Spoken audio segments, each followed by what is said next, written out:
In this pricing example, we're going to look at how to add a 1 meg connection from your existing Telstra MPLS or SD-WAN into the CTI cloud environment. First things first, we choose Australian dollars. Secondly, we add.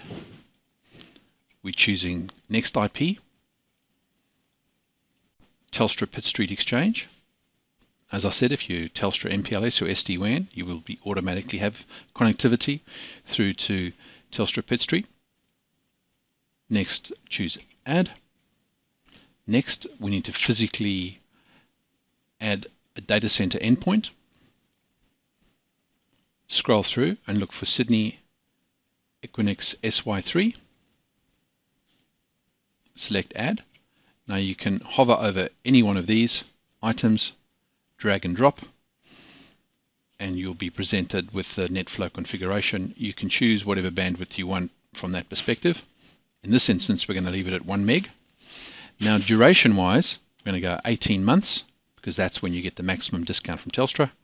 We're going to choose months, and with VoIP, we can leave it at standard to get all the QoS settings.